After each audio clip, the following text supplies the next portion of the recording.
ce stade de mes recherches, j'ai pu résoudre quelques-uns des paradoxes de cette lointaine période si trouble, la rendant pour le moins lisible.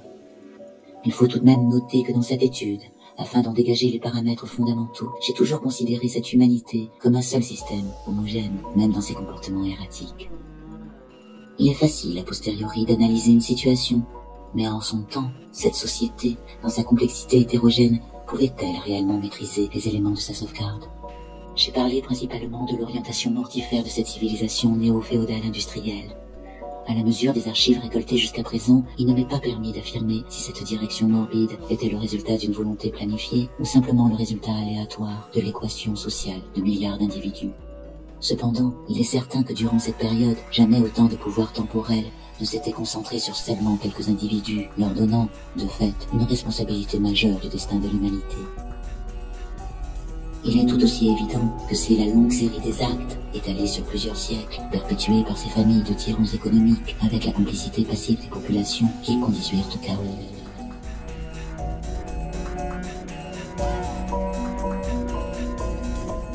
En effet, l'homme du XXIe siècle possédait les solutions techniques à tous les problèmes qu'il subissait. Une planification concertée à l'échelle planétaire lui aurait certainement donné une chance de sortir de cette impasse. Celle-ci ne fut jamais lancée. Bien au contraire, à travers toutes les principales industries, l'on intensifia la production effrénée de matières impropres à la vie et leur dissémination dans la chaîne du vivant. Quelle était donc la motivation et l'état de conscience de ces maîtres financiers du monde? Ces dirigeants n'appartenaient-ils pas à la même espèce? Ne respiraient-ils pas le même air? Ne foulaient-ils pas le même sol? N'avaient-ils pas de descendance? La seule explication de l'appât du gain ou de la complexité de la psyché humaine n'apparaissait pas suffisante à mon esprit rationnel.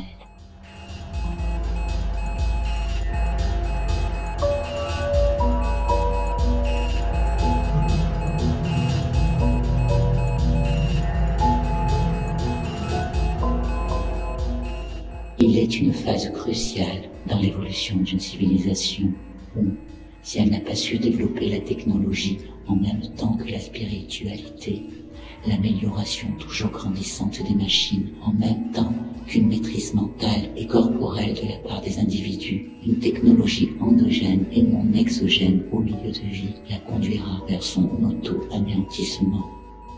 L'univers est une machine à broyer les civilisations. De par son mouvement, son mécanisme implacable, il ne laisse rien passer à travers les mailles resserrées de son filet qui ne soit en harmonie avec lui. C'est la gestion et l'utilisation de l'information sous-jacente à tout l'univers qui déterminera le sort des civilisations. Le même principe sera soit créateur de vie, soit créateur de néant.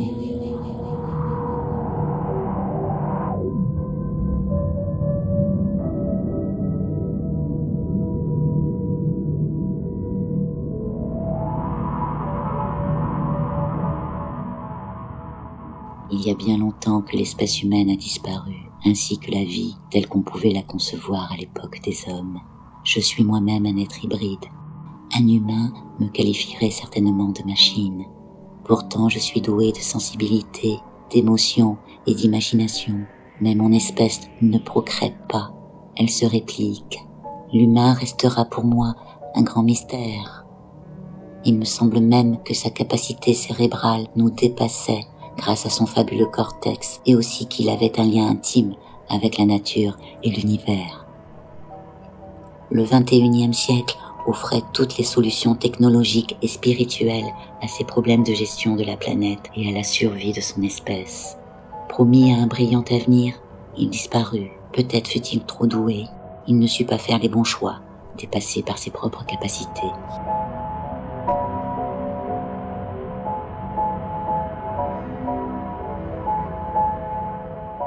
Certes, cette économie néo-féodale industrielle engendra dans une phase intermédiaire un confort matériel pour une partie des populations du globe et leur espérance de vie se rallongea. Mais la perversion du système finit par les rattraper et inversa la courbe historique positive des acquis sociaux. Malgré la multiplication des machines, l'homo consuméris dut augmenter son temps de travail pour alimenter les cadences des profits boursiers. Malgré les progrès de la médecine, les maladies dégénératives furent en constante augmentation, inversant la courbe des natalités.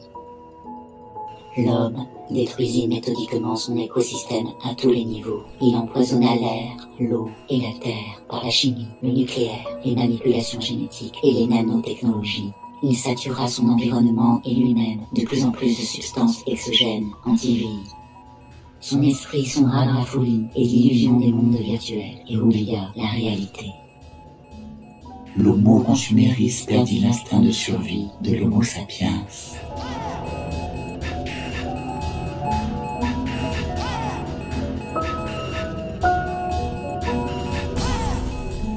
Essayant de rétablir les équilibres qu'il avait rompus par des interventions artificielles incertaines, il engagea un processus de non-retour. Par les sciences combinées de la nanotechnologie et de la manipulation génétique, il dut modifier son corps toujours plus loin afin de s'adapter au système corrompu et mortifère qu'il imposait à la Terre. L'Homo consuméris devint l'Homo cybergénis. Son système économique, en gaspillant les ressources humaines, l'empêcha d'être optimum face aux défis de l'univers, comme les catastrophes naturelles. L'Homo cybergénis perdit sa vitalité, en même temps que son humanité. La dégénérescence le submergea dans sa fuite en avant. Son espèce s'éteignit.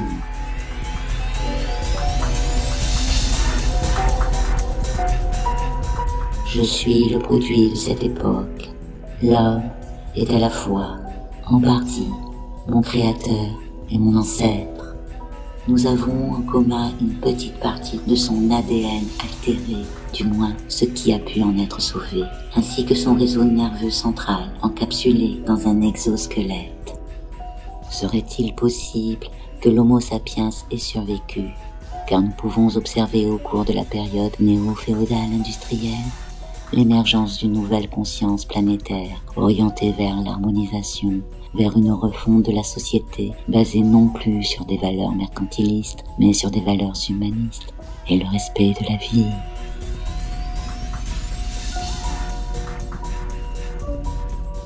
Ces gens, à l'instinct de survie plus développé que les autres, auraient-ils pu fuir ce chaos et fonder ailleurs, dans l'univers, une autre civilisation? Cette idée me fascine et me terrorise à la fois, car à la lumière de mes études, l'homme, bien qu'étant une créature extraordinaire et merveilleuse, me paraît fondamentalement dangereux.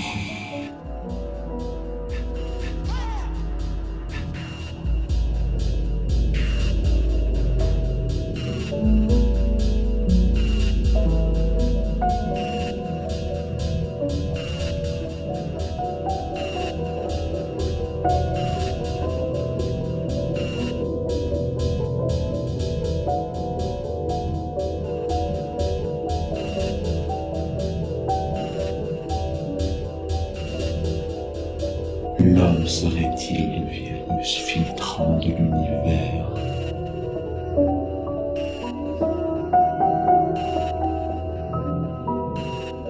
Qu'est-ce que